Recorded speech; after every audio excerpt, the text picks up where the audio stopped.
And we are live for a new episode of the Electrek podcast. I am Fred Lambert, your host, and I'm joined by Seth Wintraub. How are you doing this week, Seth? I'm great. All right, let's jump in because we have a lot to talk about this week, and we're gonna start with the very important call to impeach Biden in a high risk because of the big messed up that they did yesterday over the EV announcement. Like, Impeach. yeah, I'm kidding, but like I was shocked when it was trending on Twitter that let's impeach Biden in a high risk. I clicked on it a little bit just to check it out, and it wasn't just the whole EV announcement and the Tesla fans, but it was a lot of Tesla fans calling for it. So let's deconstruct this whole situation for everyone right now because I think it's been blown out of proportion a little bit, and not just a little bit, a lot actually. So what happened really is yesterday there was an announcement from it was a coordinated announcement between the Biden administration and the big three in the big three automaker, namely Ford, GM, and Stellantis, or at least Stellantis U.S. brands, and other automakers too, like kind of jumped in, even though they weren't present at the announcement, like Nissan did a little announcement too, but. The automakers did the announcement first where they committed to a 40 to 50% electric vehicle of 40 to 50% of new sales by 2030 in the US would be electric vehicles only, though they did specify that that includes battery electric vehicle, plug-in hybrids, and fuel cells vehicles. All right, nothing too crazy about this announcement. Like we've seen those automakers made a ton of those announcements in the last few months and last year. They kind of feel opportunistic at this point. They kind of like it goes with the regulation that comes in those markets and everything. So it's not nothing too crazy, but it's still nice. It's still better than nothing that they at least acknowledge the future is electric, even though we don't agree on the timeline at all. But then this came, and then Biden, the White House, the Biden administration made their own announcement that Biden was signing a new executive order to make that goal. Again, it's just a goal, official of 50. Like, that was the weird part too. Of 50% of new cars to be electric, and they have the same definition of electric: battery electric, plug-ins, and fuel cells by 2030. But it was 50% versus the 40 to 50% for the automakers. So I don't know, like they don't agree exactly on the percentage here. But the very important thing to note here is that they were mostly focused on the CAFE standard, the CAF standard that the were introduced in the Obama era, and then when Trump came into power, he took them down, or he loosened them a lot at the request of some of those automakers, including GM. Right. And and now basically when Biden took into power, the first, I think that was the first day, that one of his first executive orders to try to initiate the rollback of the Trump era changes to the emission standards. So basically, this announcement was the automakers agreeing back to what they agreed in the first place years prior, like I don't know, it was like 8 years prior or something like that. So that was the core of the announcement here. There was no new policy announced. There was none of that. It was, we set back that goal for emissions. That's what it is. Right. It would have been nice if there was like an EV rebate announced or something like that. Yeah, that was stated during the speech. That was stated in the press release that come with it, that is still in the plan, that he wants to do the point of sales thing, and so that is still in the work. It's just it's not quite there yet. We have the there's so many of them, I keep forgetting the name, but the Clean Energy for America bill. That's still the actual legislation that they're trying to push to achieve to reform that federal EV incentive that includes that point of sale rebate. Uh, but all right, so then what happened is, like, some people started asking, like, why was Tesla not included in that announcement? Then Elon tweeted that yeah, it's weird that Tesla wasn't there because based on a Clean Technical article that was complaining about it. And then boom, the Tesla fan community went nuts, and they were like, this is horrible, and they really turned quickly on Biden because of it. Like, they felt like there was a slight on Tesla, and it was disrespectful to Tesla and everything. And look, my personal opinion, yes, it would have been better for Tesla to have some kind of acknowledgement in that speech and in those press release as being the leader in electrification, and they literally sell the majority of electric vehicles in the US. So it would have been cool. However, it's let's all relax a little bit because first of all, like I said, it was about the emission standards that doesn't really affect Tesla. Tesla is already 100%. So the Biden administration needed the commitment from the automakers that don't sell 100% electric vehicles, that barely sells any electric vehicles, to be honest, compared to the rest of the vehicles they sell. And they achieved that. So that was what they were celebrating there. So having Tesla there at the same time and be like, hey, by the way, you have these guys that are crushing you in EV sales, like it's Yeah. not really the right message to sell to send out there. Yeah, Uh, it might be hard to get GM and Ford to, the announcement if they're just going to be made to look like idiots by Tesla, yeah, who's there and like, yeah, why is this hard? Like, we've been doing this for yeah, 10 years. What's this is not a hard thing to do. So I think there's like multiple reasons why, and continue. I yeah. think we're on the same page here. Yeah, yeah. I mean, that would look bad on GM if they complain about that. I would sure it would leak. That would be interesting. But yeah, and I think you were the first one to brought this to the table when we're discussing it in the newsroom at Electrek, the that the union might be at play here because of course those big three are all the workforce all come from the UAW, the United Workers Union, and um, and Tesla is famously against union. They've been fighting UAW union if unionization efforts at Fremont for years.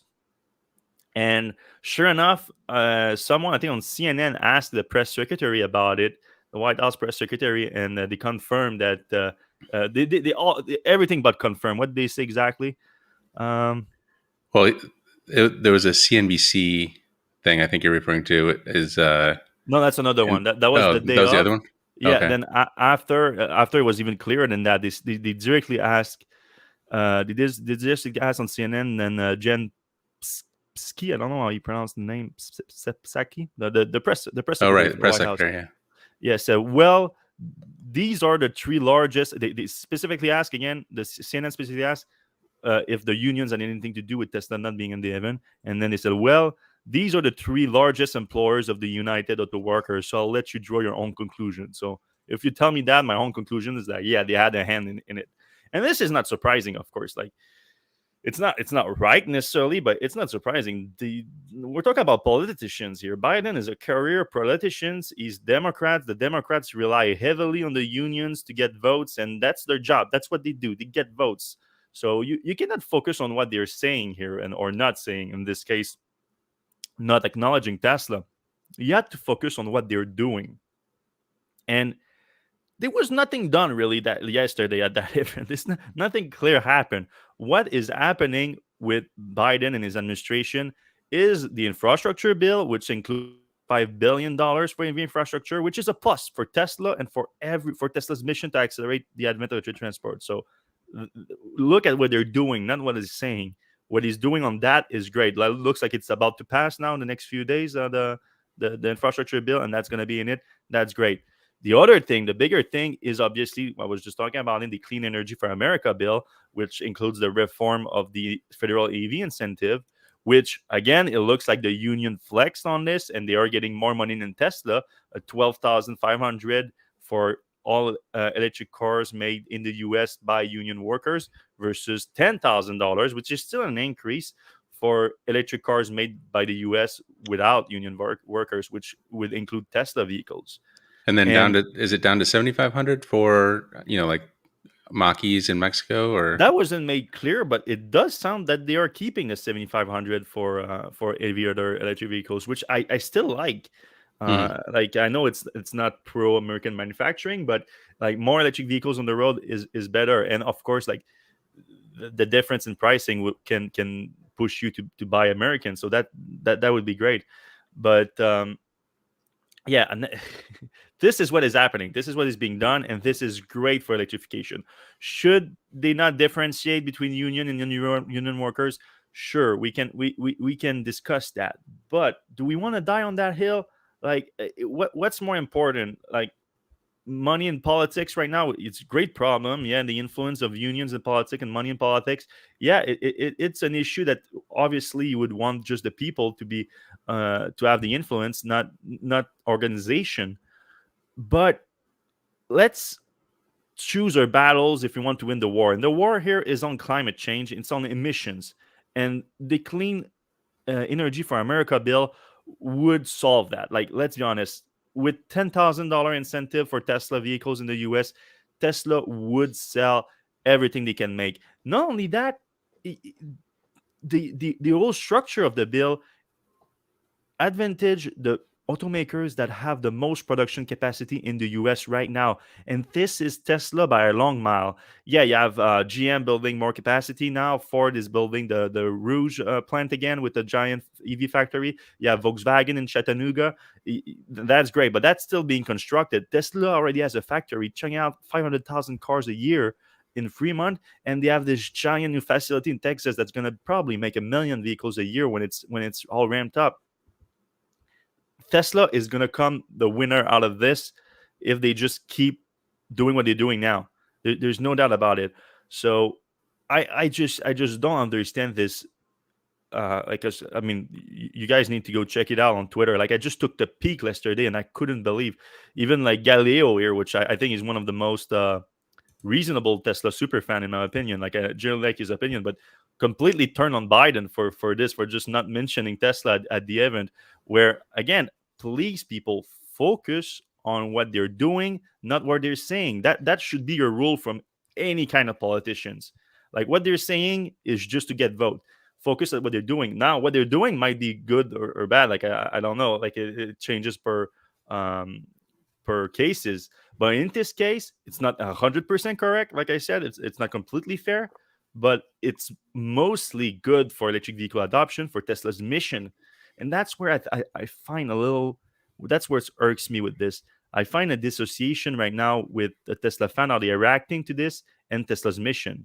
I feel like it's more about Tesla and its brand and its and the company, the stock maybe or something like that, than the actual mission. That's what I think was driving the company for so long and driving the Tesla fan community for so long. Everything that happened this week is still good for the mission. Let's remember that. I feel like. And obviously, Elon is the kind of the big mover of opinions in this realm. His stated thing is he wants to get everybody on. I mean, the whole mission of Tesla is to hurry it up along. So this is a big win in that department.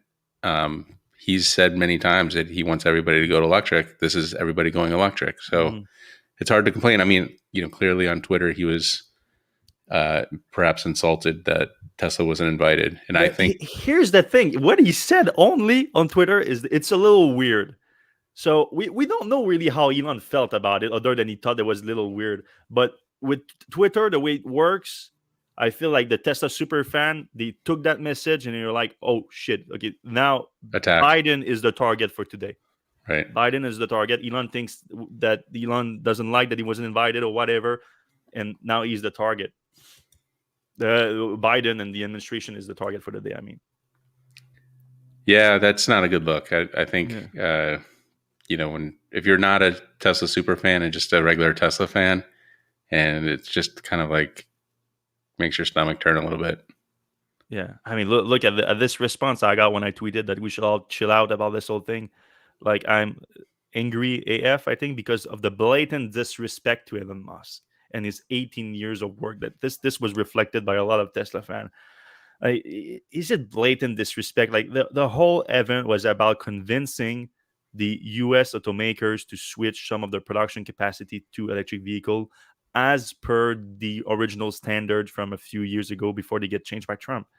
Like, this is all what it is. Like, and also about convincing the American people, like, hey, the future is electric, and that's a good thing for Tesla as well.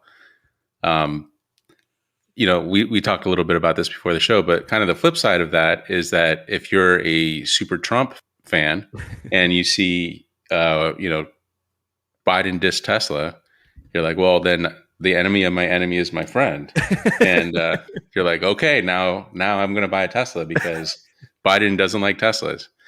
So Yeah, now all the Republicans will buy Tesla, and that's a good thing for Tesla. So I don't know why they're complaining. yeah. I would be pleasantly surprised if that happens, but I feel like that's a bit of a stretch. But you never know. You never know.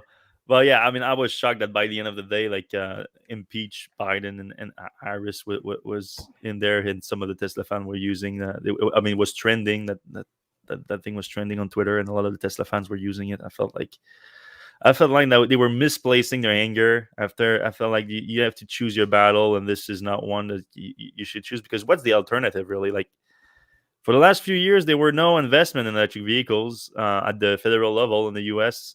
and no new investment, I should say. And now there Yep. is. There's 7.5 billion that's almost locked in, and if that Clean Energy for America bill passes, it's going to be much more money too.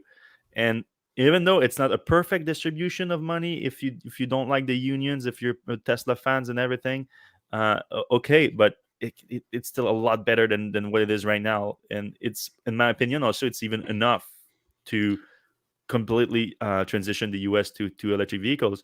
I even think it's too much money, to be honest. The 10,000 and the 12,500, I think those are too much money. I think you could, especially if you make it a point of sales like Biden is talking about. I think that's more important than the actual amount. I think you could reduce it to 5,000, like literally cut it in half, make it a point of sales uh, discount, and it would have a bigger impact than the 7,500 as a tax credit. Um, by a lot, even I think. Yeah, but I mean, think about what a Chevy Bolt's going to cost. I mean, that's Yeah. $30,000 car now, and it'll be 17,000. Yep. Then two more thousand in New York and California. So it's a $15,000 car. It's crazy. Yeah. Yeah.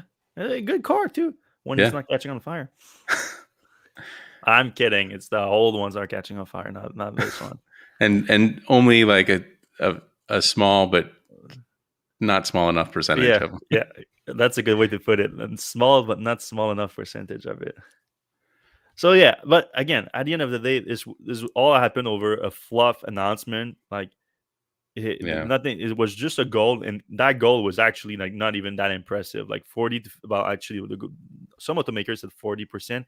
The Biden administration said 50%.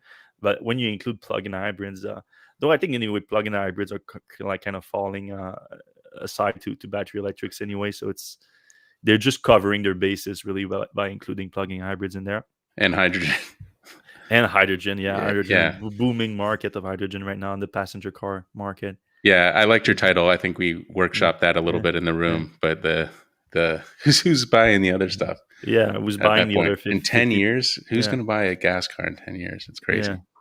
And again, there's some like die hard that will definitely like there's nothing to convince them that's fine. But my point has always been that there's no one in their right mind that will buy a non-electric vehicle past 2025.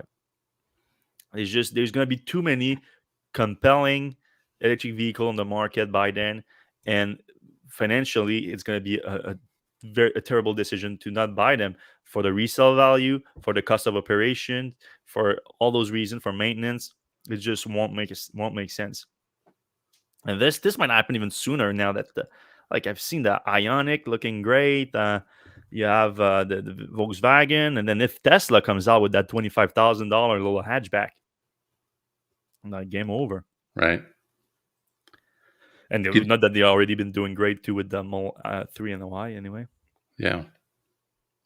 All right, this is an article that came out this morning that I based on a letter that a lot of Model S buyers have been sending me, and I've been getting a lot of I've been getting a lot of messages from Model S buyers over the last months about their disappointment around how Tesla is handling their orders, and so it started to add up so much that I decided to make an article on it, especially since Sam Gabe, I think that's how you pronounce his name. Sam Gabe reached out and he started this little letter that some of the owners signed to basically request better communication from Tesla, and the letter is has nicely worded as as it can be. You have to be careful these days with how polarizing the Tesla community is. You have to start everything you say by I'm a giant Tesla fan and I'm a Tesla investor. I'm like, before you do any criticism, like I think that was a good example of it, that they're covering the bases. But they do have a great point. They do have a great point on that, because look, what's happening here is nothing completely unusual from Tesla, to be honest, but it seems to be a real problem with the Model S, and especially the Model S long range. So, for those of you who don't remember, I'm going to click quick summary. Tesla stopped making the Model S in January because they introduced a new version of it with the new powertrain, with the new interior, with a few new features and everything, especially the Plaid Model S. And then Elon is like, it's coming next month. We're going to start deliveries in February. That doesn't happen. Nothing too surprising on that front. Tesla is known for the delays. There's a lot of delays. There's delays. In June 10th, I want to say, June 10th, there's a launch event where they start the Plaid deliveries, and the long range deliveries were to follow in the coming weeks, which they did. Now, of course, between that time, January and June, people kept ordering the Model S. Tesla kept taking orders for the Model S, and they were giving timelines, which again were wrong because of the delays. For most part, most people didn't complain much. Tesla wasn't giving you actual delivery dates, wasn't giving you the VIN numbers on those cars. They were delays. But now in June, when delivery started, things started moving along, and a lot of those Model S buyers started getting actual delivery dates for them and even VIN numbers. And now what started happening is that the delivery dates started jumping left and right. Like, weren't the every time they get a new one, it didn't make sense. They kept getting pushed, and they kept coming sooner, and it looked like Tesla was all over the place with it. And then the buyers would ask their Tesla advisors about it, and the Tesla advisor didn't have much information about the situation, which is most often the case when the issues are more at the factory or at the logistic level that it's beyond the local delivery centers or service centers. Then the crazy part is when Tesla started giving VIN numbers to those people. When you get a VIN number, is your car is quite far along into the production process, and the VIN number is an important step for a buyer, because that's when you can apply for financing for your car. It's when you can, well, not necessarily apply, but you can like lock in the financing, your insurance, and also that's more on the buyer itself. But that's when you can plan for your selling your current car. Sometimes you will send it to Tesla, so that's not that big of a deal. But Tesla is known for not giving the best price for the trade-in, so oftentimes people will use a third party. There's a big one in the U.S. What is it? The car. Carvana or something like that. They Yeah. do the trade-ins for you or something. So they'll use one of those. And since you have your VIN number, you have a delivery date, you're more confident in that delivery date. So you will maybe plan to sell that car on a specific day with that third party, and then you don't have a car at that at that point unless you want to pull out of the sales, and then there may be some repercussion on that. So now Tesla took away those VIN numbers from some of the people after giving them, which is kind of strange. Like this Yeah. again, if they don't explain it to you, so that means that the car was in production, was getting close to the end of production, or even getting to the delivery center and something happened. We don't know exactly. Some people are speculating that it's the fires. Some people, the not the fires, but the Plaid fires that happened in Philadelphia last month. And but what Sam here started, and there's 15 other Model S buyers signed the letter. But again, I got also a bunch of reports from other people too. It's a very well-known issue at this point. They're asking Tesla to just improve their communication and let people know what's happening with their cars. Because and here's the weirdest part about it. Some people, some of these owners, like one of them reached out to me and said, so he placed his order in February, and he got a bunch of delivery dates that kept disappearing many times. He then, more recently, he got a VIN number, and the VIN number was taken away. And then for the past 2 weeks, he had an estimate of August. Then this week it disappeared. Oh, well, he sent me that last week. So last week it disappeared. So a lot of these people that are in this situation have had an order for placed early after the launch of the new car, or some even before the new car was released, because some people placed that order before then Tesla stopped production, and people were anticipating that Tesla was going to release the new version, so they placed an order early. And we know, like, there was a delivery hold on the Model S at one point, but then it was lifted, and people started delivering Tesla started delivering the vehicle again. And people who place an order now are getting the car delivered sooner than a lot of those people that are in this situation right now as this owner who placed the order back in February. And now there's another theory going on, which is the one that I wish I hope it's not true, because I'm a big fan of Tesla, and I would hope that Tesla wouldn't do that. But Tesla increased the price of the long range Model S by $10,000, and of course, it's not applying that $10,000 on the people that placed the order before those price increase. So for them, it's much more valuable to deliver a car from a new order on the Model S sooner, even though someone has been waiting for a while, because they're gonna make $10,000 more on that car, and that's like straight gross margin. Um, Right, but like they do have to sell the car to those people eventually. Eventually, yeah, but you know how it works with Right. Tesla's quarterly result. Like, Yeah. if you just push that order to a next quarter, you could make a huge difference on your automotive gross margin with that $10,000 per car. It's a huge difference.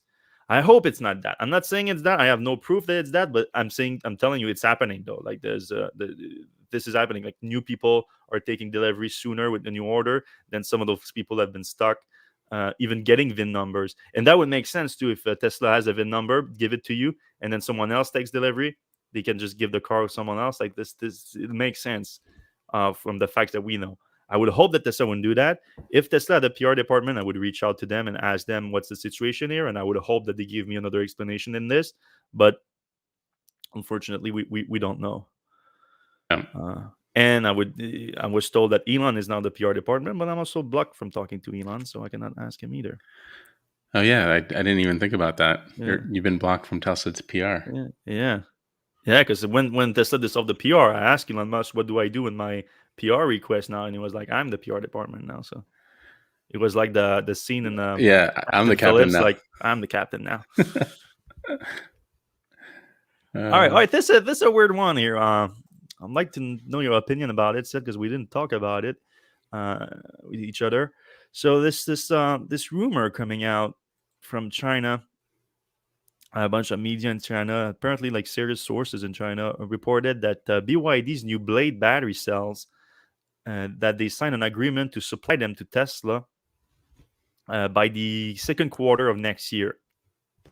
So this would be an interesting development here, because, well, BYD would be a new cell supplier for Tesla. Like, Tesla's never had a relationship with BYD. Like, the only time I remember Elon even mentioning BYD was in the whole interview where I think it was Bloomberg asking him what does he think about BYD, and he just started laughing. Like, he just started laughing, and then he said, "Have you seen their cars?" Of course, that was a long time ago, and and he's talking about the cars, not the batteries. not the batteries.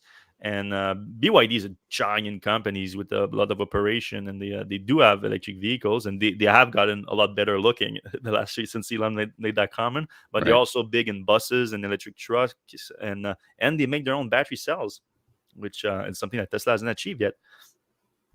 So last year they introduced this, what they call a bladed battery, or a blade battery cell. And you can see it here. It uses iron based LFP chemistry. Nothing too crazy on that front, but the innovation is on the cell format, not unlike Tesla with the 4680 achieving a bigger cell format. But in this case, it's a very thin and very long, like a blade, cell format.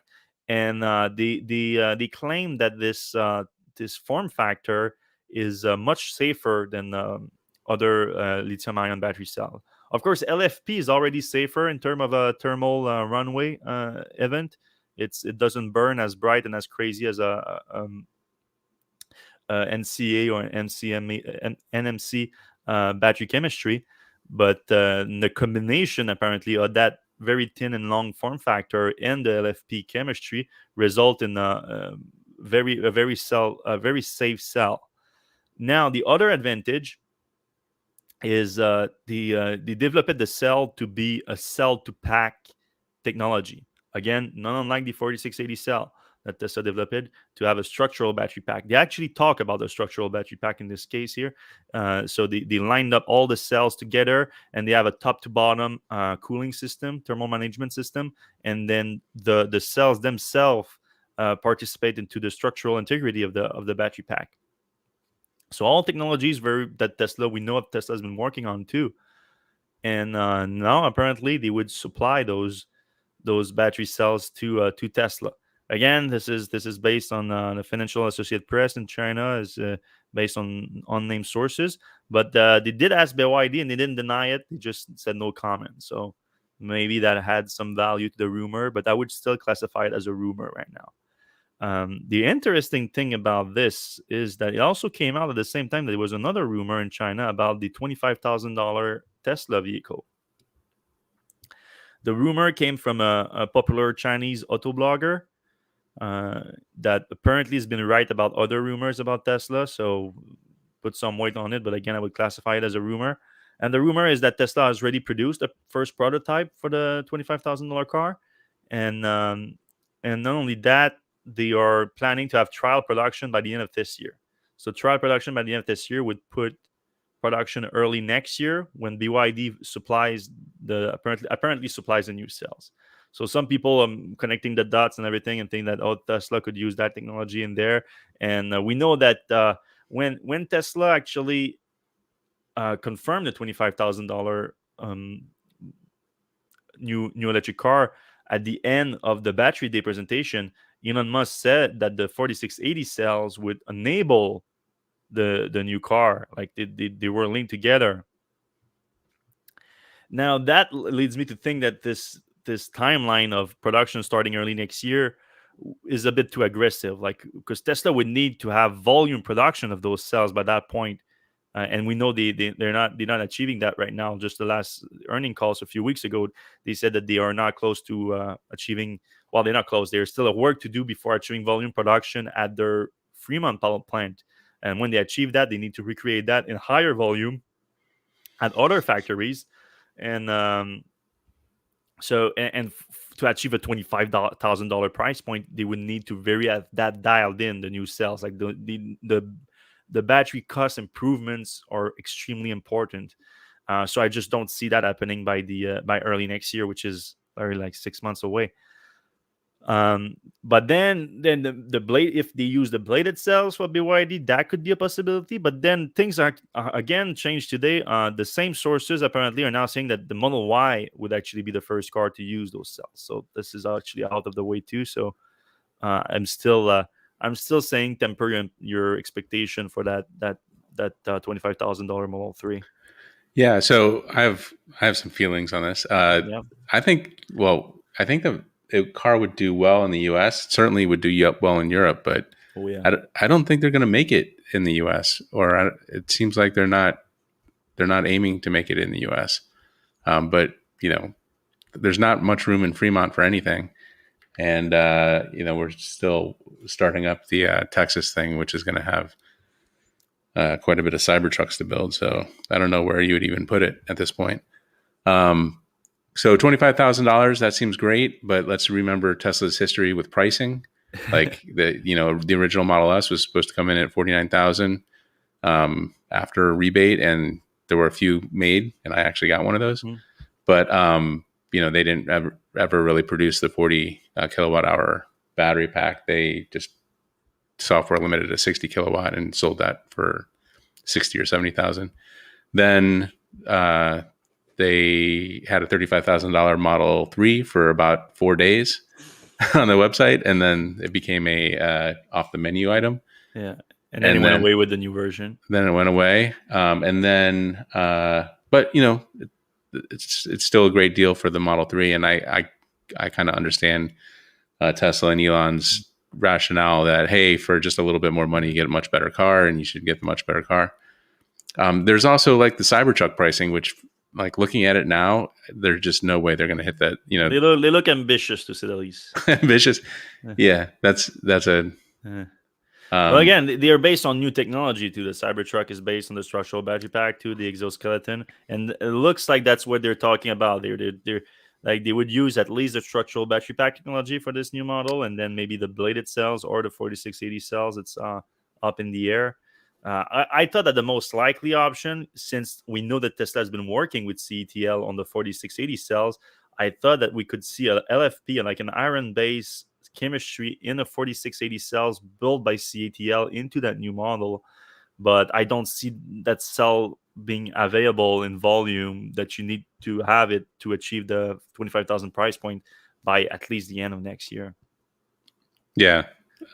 So yeah, my big takeaway is there's a ton of caveats, and if you're in the U.S., you're probably not going to see this. I mean, would they import them from China? Like, would Tesla import vehicles from China to the U.S.?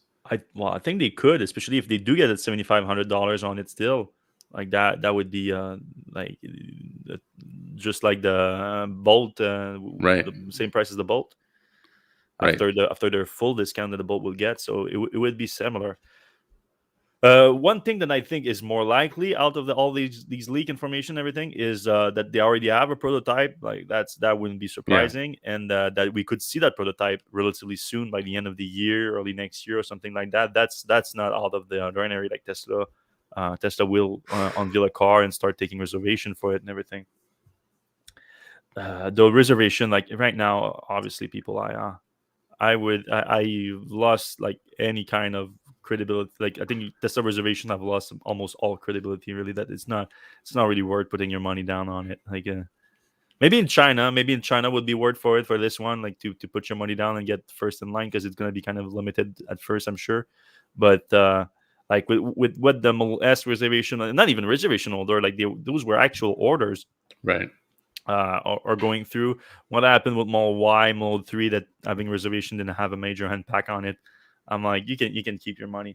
Of course, the Cybertruck, they kind of went around that by just asking for $100, which, like, if you can afford a new car that's $40,000 to $80,000, like putting $100 aside, it's not a big deal. But still, like, it's not a lot of great opportunity, I think. Not as big as it used to be when with the Model S, for example. What was it for the Model S? Was it $5,000? The what? Reserve a Model S back in the day before it launched. I think it was $5,000. It was something like that. Yeah. And then you had the Founders, not the Founders series, the Signature series that was even higher than that.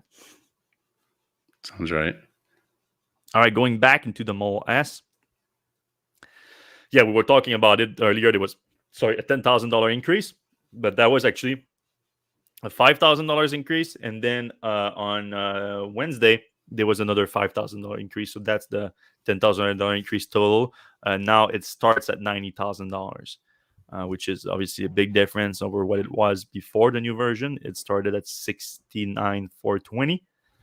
So we're talking about $20,000 more here. It's a big difference. I think they feel like they can afford it. They probably have of course, Elon has been talking about supply chains issue and everything, but obviously, I think a $10,000 difference is not just supply chain issues. They feel like they can sell it for more. They're probably seeing strong demand for it. It looks cool. I get it.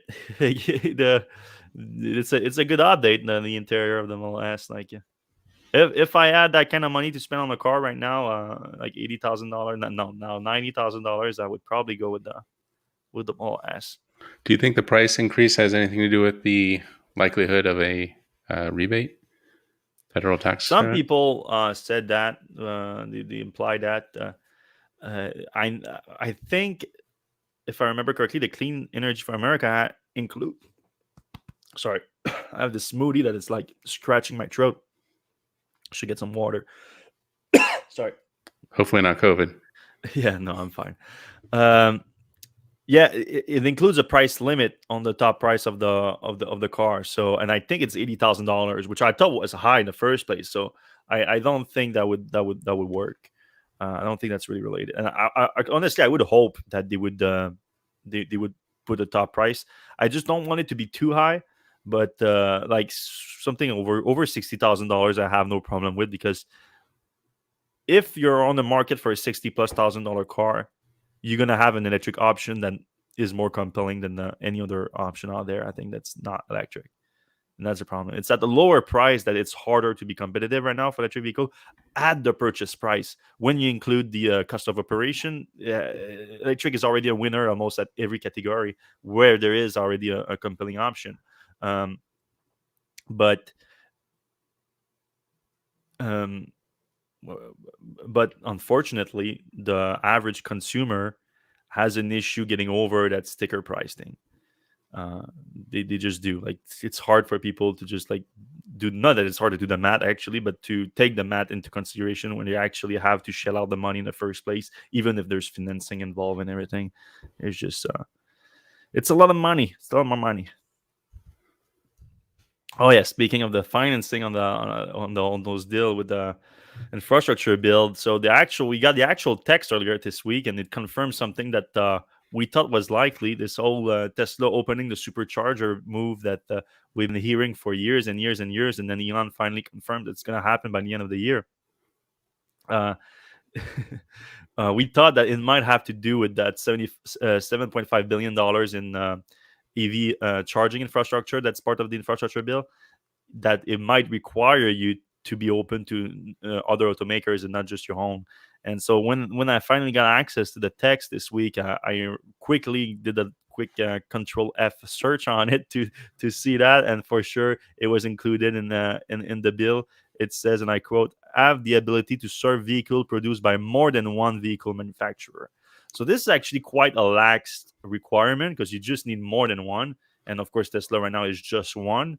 But of course, we discussed in the last few weeks the way that Tesla plans to open the network is actually not necessarily with partnership with specific automakers. So they won't necessarily just go into just try to comply to the requirement, but just opening up to everyone through the app and through North America. They're going to need an adapter.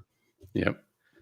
Which I can't wait to see. And I hope that we're going to see also another way around adapters so that the Tesla owners can go on the CCS, the networks too. Like this needs to happen, Tesla. You kind Yeah, of late especially on that with one. the CCS combo starting to. I think I saw Electrify America is not going to make Mm. Chatamo Yeah, Chad. going forward. So that's kind of a bummer, and perhaps why Nissan slashed the price of their. Yeah, that's right. We can discuss that real quick. Like the Nissan 2022 pricing has been released, so the 2022 is coming into dealership in the coming months now, and it's priced at 27. Do we put the chart? Yeah, the chart is right there. Of course, so that's still for the 40 kilowatt hour version, so it's not like the most appealing version, but still, the pricing starts at 27,400. So it's a big $4,000 price cut on it, and that's pre incentive. So Nissan still has a few access to a few federal tax credit, and of Yeah, course, if that it's strange though. But they've been making EV since like 2010. I think they're running out though. They're Yeah, they're running going to be out. But close. to be honest though, the Nissan Leaf sales in the US have been crashing too for a long time. Like Right. it's not high volume. Like I think it peaked in 2015, I think, or something like that. So it's been quite slow since. But the 62 kilowatt hour version, the S Plus, which gave you a decent range. Did we put it here somewhere? I think it's Nope. like 262. I want to say Yeah, miles. it's a decent range. It starts at 32,400 instead of $38,000, so a almost $6,000 difference from what it was last year. Huge cut. Yeah. So if you get an incentive on that, and of course Nissan goes through the dealership system, so you all actually need to negotiate the final price with your local dealership. But generally speaking, this is going to be the price that you're going to pay around it. Now, the Leaf is kind of the old technology for Nissan. Like they are coming out with the Aria soon in the US, but still a decent car. Like I've enjoyed my time with the Leaf. Yeah, same here. A lot of people ask me like, well, I don't want a Chevy Bolt because I'm worried about the fires. I'm like, no, the fires are the Yeah. and they're like, what else is there? I need something bigger. And I'm always like, if you can't buy a Tesla or Mhm. Mach-E or a Hyundai Ioniq 5, like the Bolt is still a solid option. A lot of happy Bolt owners driving The around. Leaf, the Leaf, the Leaf. What did I say? Oh yeah, the They Leaf. said the both. Yeah. Yeah, and 62 kilowatt hour battery. That's pretty solid for Yeah. You and get two-way, you get bi-directional charging on it. right. That's the other thing. Although Mhm. I don't know if that's certified yet. Yeah. Um, the other thing is the Leaf. So the kind of our transition into this was that it's CHAdeMO. Oh yeah. CHAdeMOs are going to start to be harder and harder to find. For fast charging. Not that the Leaf is great at fast charging anyway, but the new Leaf, the Aria, is going to be CCS combo, Yeah. which was pretty much the death knell for CHAdeMO. Yeah, Nissan was the last one holding on to the CHAdeMO standard. Yep. It's going away. All right, the last piece of news we're going to discuss is the Tesla AI event, the AI Day, coming up in a few weeks. Then we're going to jump into the comment section. So if you have a comment, a question for us, a subject you want us to discuss this week, we're going to take probably like around 15 minutes, the questions. So put them in the comment section right now, and we can get to it in just a few seconds. So yeah, the Tesla started basically sending out invites for the Tesla Day, but the day before they actually did, or like during the day, picture here leaked out here from Dennis Hong, who's a professor at the University of UCLA. He's the head of the robotic and mechanism, yeah, mechanism laboratory, nicknamed Romela. I guess that's how you pronounce it. And the guy is known for competing in a bunch of robot challenges, and he's one of the most famous roboticists out there for humanoid robots. That's always an interesting one. And he also does work in autonomous driving. He or his team has won the DARPA challenge back in 2007, I think. Early work in autonomous driving vehicle. So he leaked this image here that's actually an image of the Dojo module. Like you see the Dojo chip right here, 5x5, so 25 Dojo chip in a module system. So this would be kind of like one of the modules that you would put in a rack, and then the one of those rack goes into one of those supercomputer thingy here like that, and put them all together, and you get one of the most powerful supercomputer in the world. So this is just a teaser image, of course. That Tesla's gonna release more information about it on August 19 during the Tesla AI Day. But then what was interesting in here is that Dennis here was asked from someone if it means that his lab is partnering with Tesla, and he said can't say anything just yet. I think he deleted the tweet too. If the tweet doesn't appear right now, I think because he deleted it. So if you cannot say anything about when asked that question, it sounds like Tesla is going to have a partnership with his lab. No detail exactly on what that partnership is going to be, but I would assume that it could be something similar to the Tesla's partnership with the Jeff Don lab in Halifax, where they finance some of the research there by the lab in terms of battery research, and they own some of that research, which can be useful for Tesla and its own battery programs. And it's also a great recruiting tool for Tesla. A lot of former student of Jeff Dunn working at his lab ended up grabbing some important position on Tesla's battery teams and materials teams. So we can see something similar here with the UCLA robotics and mechanism laboratory. Mechanism laboratory. I don't know, doesn't sound right to me for some reason. Then the next day, we actually saw the official invite from Tesla for the battery day, and there was another thing beyond the image that was interesting in the text for it, and I'm gonna read it to you. This invite-only event will feature a keynote by Elon, hardware and software demos from Tesla engineer, test rides in Model S Plaid, and more. Attendees will be among the first to see our latest developments in supercomputing and neural net training. So far, everything we expected from the Tesla Day event. Then the last little teaser at the end is important here. They will also get an inside look at what's next for AI at Tesla beyond our vehicle fleet. So this is teasing products that would use Tesla AI's technology beyond vehicles. For now, most of Tesla's AI technology we know about is for the full self-driving program. So the supercomputing is to process all the video images that Tesla gets, and then the neural networks are to train the pilot to uh, computer vision system to detect what's happening in front of them and then to react to appropriately to the driving situations. So that's been the core of it. Of course, Tesla also has been using some AI in the back end of his work in manufacturing, for example. And I pulled an example that I found on LinkedIn from Gavin Hall, who's a Tesla staff machine learning and control engineer at Tesla.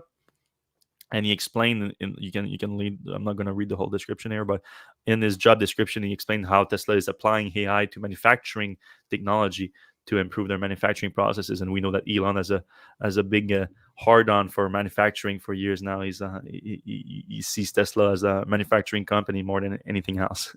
But yeah, there could be other thing too. It can be we know the virtual power plant, Tesla's automaker software. Those are things that do use some neural network technology, some machine learning technology to optimize the use of the Tesla's energy assets, both solar and energy storage. So there could be something like that. But at the same time, it could be something else too. Like the way they tease about it is going to be an inside look at it. So if there's an inside look, it might be something more exciting than that. We know that Tesla just like to impress at those events. They it's going to be a recruiting tool at events, and we know that engineers they like to do work that they can see the application in the real world quite fast, and that has been a big advantage for Tesla. Like you go at a lot of those companies and you do some core engineering work and it takes years before you see the result in the real world. In Tesla, you can push an update to the fleet and it's already being applicable, and that's very motivating for engineers. So maybe we see something else. Since we're talking about robots, we have Dennis Hong knows for robots. Of course, he's more for humanoid robots, which I don't really see Tesla like making like a robot butler for you like but if we're talking about robots, there's it disappeared. Where did it go? Yeah, that's the problem with using gif for the main image. It was working earlier though, right? I saw it for a second on the screen. Like now it's working. Now, It's okay, too but hard. I'm talking about the Snake robot charger that Tesla unveiled back in 2015. So the robot automatically detect where the charger here is and the charge port is, I should say. And then you have the robot Snake that autonomously go and plug the car. If you remember, that was in 2015, and we've never seen it since. That's But weird because you'd think in 6 years they could make that for the home. Charge $2,000 for it. It would seem like a pretty yeah, good product. yeah, I mean, I'm sure some people would buy it at $2,000, but I feel like you're gonna need a lower price for that. But it's especially useful for superchargers, though. That's where it would make sense because you need an autonomous solution for that. If your car is autonomous and you need to charge it, just you can tell it go to the supercharger station, and unless you have a supercharger attendant that can plug it for you, you're gonna need an autonomous system like that. And I think Tesla is more likely to use a solution like that than wireless charging because of the loss of power that you have from the efficiency of a wireless charger. But last year, Elon actually was asked about the Snake chargers, and he said it's still in the work, so it's not gone yet. So we might see it. I'm not saying that we're going to see it on the 19th, but it crossed my mind for some reason. All right, should we jump into the comment section? Yep. I've been talking so much. Get a drink. All right. Yeah. So this comment came in before we even started the show. So Jonathan Root, incentivizing pro labor practice is a good thing. Tesla should unionize to represent their workers. All big tech should. FYI, I'm a Tesla supporter and owner. So I think there's some absolute upsides to unions, but there's also some absolute big downsides. And the speed at which Tesla moves, it doesn't feel like going to the union and getting votes to do something different would really work well with Tesla's kind of move fast, make Yeah. mistakes kind of situation. Well, What do you like think? I'm not anti-union in any way, but when I look at what's happening with unions, especially the UAW at no, the UWA, United Auto, no UAW, UAW. at GM and Ford and all those places. I think there are issues when unions get too big. And what I would like to see from Tesla, if they so feel like it, is to create their own union workers at Fremont factory, and they can address specifically issues that they feel that they have at the factory, and not being part of UAW. I think that's completely feasible. I think that would work better for both Tesla and for the workers there. I think that would be a better solution. But for some reason, like it's more like outside effort from UAW to unionize Tesla's worker through the unions, which Yeah, and it feels uh, like the unions kind of do some. I don't want to say shady stuff, but it seems yeah. like the ways they get in are a little bit. Uh, I don't know. It doesn't seem great. Well, especially when they get that big and they become a political power, like their votes are very important, and then they influence the vote, their union members to vote for certain parties and certain people. Like this is not a great relationship that you should have with your co-workers, like being part of an organization like that. I feel like, but to have a collective bargaining power against your employers directly, that makes a ton of sense to me. Yeah. Um, so yeah, I could see, and I'm not even talking about like a broader Tesla worker union. I'm talking about like for a specific factory, because the problems are different, like market to market. Like the Bay Area has its own crazy problem with inflation, prices of rent and things like that are crazy. Uh, like people in Nevada, for example, Gigafactory Nevada, they don't have those same problems. It's a lot cheaper to live there. But and then you're talking about also like 10,000 workers per factory, so it wouldn't make sense to have a union there. And even that's the big union, I feel like. And then you have the UAW. That's, I don't know how many members they have, but I would assume it's in the hundreds of thousands.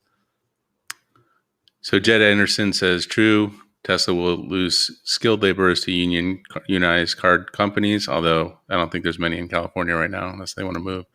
And that perpetuates lower build quality. Germany has strong unions, and they invest in worker skills and well-being. Yep, that's both sides of the coin there. Like unions are certainly better for things like that, but I feel, if they get too strong, like you do, Fred, I think if Yeah. they get too strong, they become more harmful than good. Power corrupts. Right. All right. We got a Twitter question, Oh, or Periscope. That's still Periscope. alive. Yeah, I know. I think StreamYard's eventually gonna move us over to that new Twitter like voice thing. Okay. Anyway, Biden support EV, but why Proterra did not increase? All right, you're not representing Periscope very well there. Proterra is a bus company. Um, I just don't think it was part of the announcement. Not that the Yeah, announcement was anything anyway, but not yesterday, not yesterday's announcement.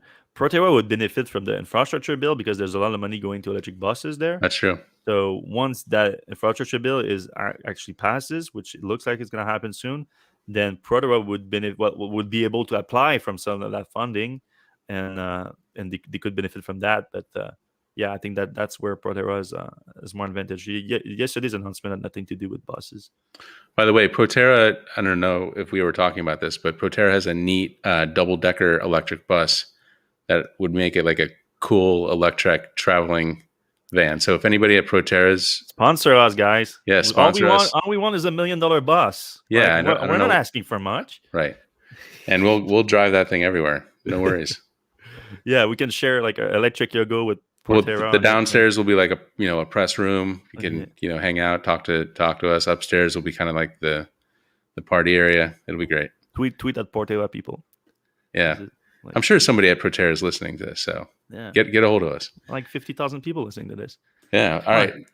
No car company, including Tesla, does great by their workers, union or not. Tesla with COVID and store closing, old companies by forcing factories because they can't sell the car. Closing company factories because they can't sell the cars. Yeah, that's Uh, the unfortunate reality. yeah, in a perfect world, like if your employers treat you perfectly, there's no reason to unionize. But we know there's no such thing as a perfect world. I ordered a long range Model S on March 10th, had the same zigzag experience as the letter signers. Plus, for 3 weeks, my delivery advisor has not responded to email calls, has a full voicemail inbox.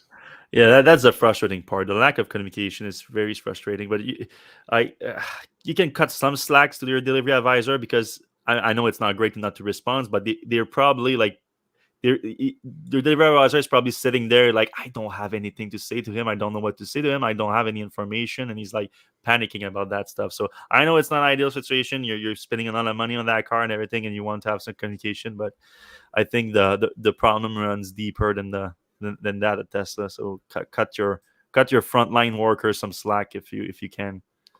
Yeah. All right, Alex Affini. I'm not really bothered by this, and I think we're referring to the Biden thing. Yeah. This seems more like this was about getting the legacy automakers to commit to EVs. Tesla is already 100%, like you guys pointed out. Yeah, when you do some deep thinking, which unfortunately isn't isn't the main thing on Twitter. It's not the main thing on Twitter. Twitter. The right place for deep thinking. And deep thinking. There's a lot of Tesla.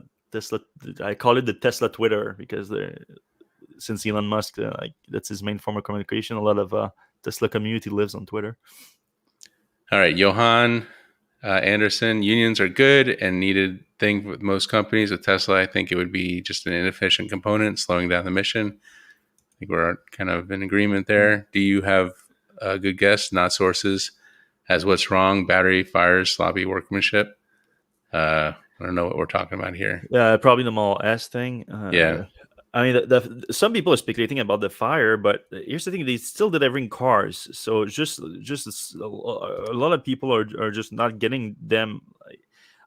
Unfortunately, I think the thing about the pricing thing might be more likely than anything else, which is crazy to think. But I don't have any other guesses, unfortunately. Yeah, something is wrong though. Something wrong is happening. Like there's been issues with the production for sure. So maybe the assumption is that Tesla will be able to fix it via software update. So they're just sending out the hardware now. Well, that would put a containment hold on the car, which it looked like there was at one point, but there wasn't. There was one on the Model 3 and Model Y a few months ago, but that was for the radar thing. But there wasn't no official containment hold on the Model S. So it doesn't look like it may be a quality problem with the production, but not like a supply, like a part that's not available or something. All right. There are a lot of companies making ICE car parts with no unions, probably hundreds of smaller companies all over the world. GM, Ford just assemble them. Yeah, it's a very decentralized system for sure. Don't know the context there.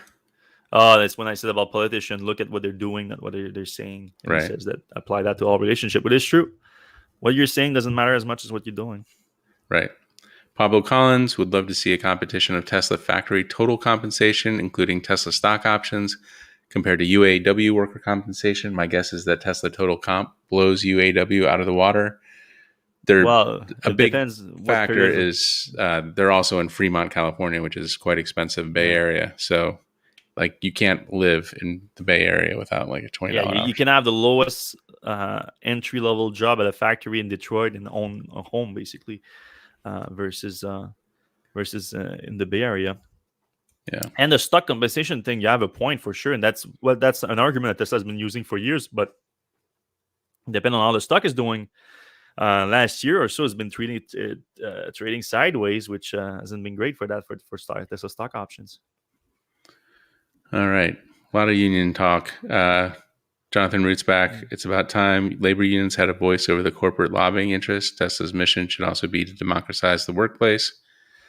Don't see that happening. I think as far as the workplace is concerned, it's a theocracy almost. Yeah. Also, unions are also doing lobbying. Right.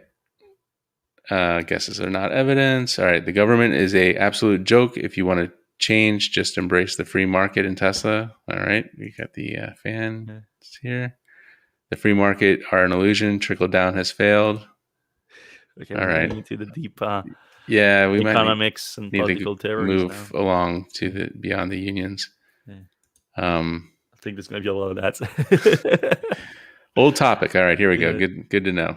But I can't recall analysis here. After the fatal crash in Texas in April, there was talk about inescapability from the back of the 3 and the Y in the event of a power loss. Am I crazy to worry about it? Well, I mean, like, there's a couple solutions here. Like, if you're in a Model Y, you can go in the back and open that up. You can also go to the front and open those up. But it's definitely not as safe as a car that has manual door handles on both sides. What do you think? I mean, they are manual release on every doors really. It's just yeah, it's maybe not your first reaction to go for them, but I Is there don't. manual release on the rear doors? I think so. Yeah, Okay. I think so. I thought that's what he was implying. I couldn't even remember. I think there's on every doors. I mean, it's always an issue. Like when I have new people in my car and they pull on the manual release instead of the electrical one. I'm like, hey, stop doing that. Oh, we've got quite a bit of comments here. All right, Yeah. let me try to find some good ones. I think there's some back and forth. Yeah, there are some back and forth. We should maybe like request that people put like questions and like Yeah, first before they put a thing, so that we can like start with those instead of I'll going start through. reading ahead after I read one. Yeah. All right. Anyone know the cost to replace the batteries for the $25,000? I don't think Let's Tesla guess. knows that yet. I don't think. What's the range? So the range is going to be what 250 or something. Over 200, maybe not 250. Fred is spot on. You skipped that one. Like I want all the comment that congratulate me. Like I need the approval from people. Fred All is right. spot on Regarding Biden EV announcement and Elon muted response, this was political event to enlist unions and blue collar workers in a green and progressive agenda. Hey, yeah, this yeah, guy's smart. McGee. yeah. I don't know why people didn't see it like that, and they saw like, oh, this is like just a slight at Elon and Tesla. I'm like, this was not my first reaction to it at all. Also, My another pronunciation has gotten better. Wow, please man. keep those compliments coming, guys. Like I need those. You're going into the weekend looking pretty good here.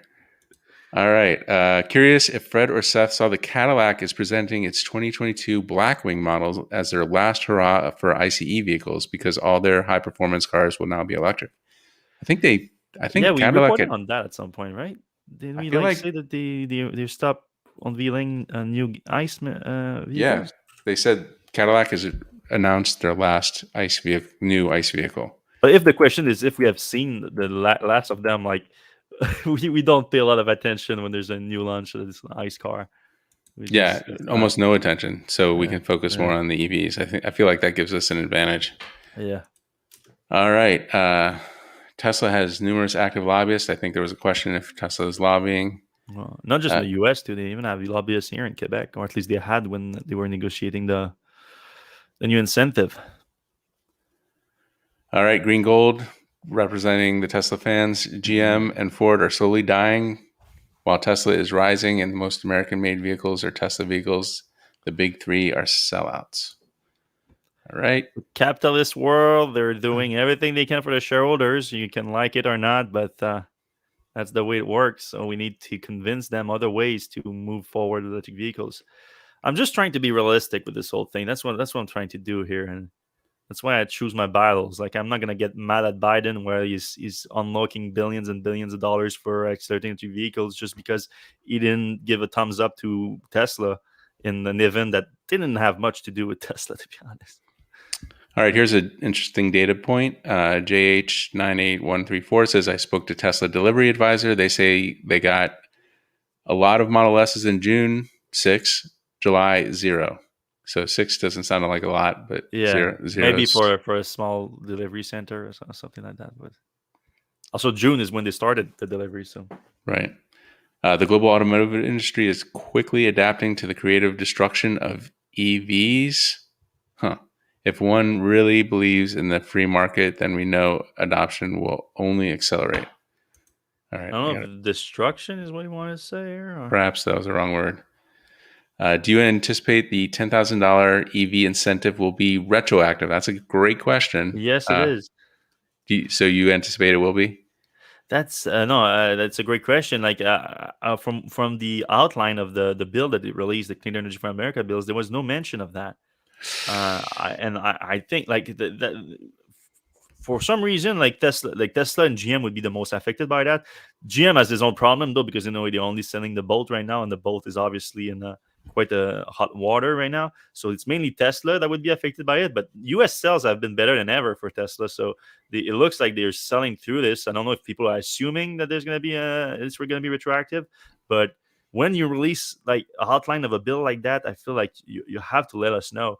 Right, because people are going to wait. Yeah, people are going to wait. So if they don't let us know, does it mean that it's because it's not going to be? Like that was my fear. Like if it would be, they will let us know, and then everyone can sleep okay, knowing that okay, even if I take delivery this year, it's going to be retroactive for the year. But the fact that he didn't say anything, it got me a little bit worried. But at the same time, if people are still willing to buy it without the subsidy, then like more power to them. All right, so moving down, Jed Anderson, Fred and Seth, did you report on Stellantis' announcement of Chrysler crossover EV in mid-July? They're supposedly working with Foxconn. So, well, we did report on the big Stellantis announcement about how their EVs. Yeah, they had 10 different things coming. I don't remember one that's with Foxconn though. Did we? I feel like maybe Scooter reported on that. We got that one, and I don't. That's why I don't remember. But yeah, those are quite a bit of ways off. So we're no, still Foxconn EV. That's Fisker that I'm thinking of. No. Yeah, I mean Foxconn's doing a lot of auto stuff now. So I know they're working on the plant in Wisconsin, an EV plant in Wisconsin. But I think we mostly reported on they're working with Fisker. All right, we have a lot of back and forth going here. Yes, the UAW would have killed Tesla a long time ago if they were allowed the unions in. So Jed and Jonathan, you're wrong. I'm not against unions. You sound a little bit against unions, but I'm against crooks like managers that run the UAW. Okay. The whole Biden thing was at least good for the news cycle. Appreciate your attempt to be neutral. I think there are valid points on both sides. Social media amplifies drama. That's true, though. Certainly, the amplifies drama. That's true. Like, yeah, I feel like if it wasn't from Twitter, like this would have blown over pretty quick. Yeah. All right. Europe is probably where the $25,000 small car will first show up. Norway and other European nations are planning on rolling out their useful tariffs on EVs over a certain price in the next few years.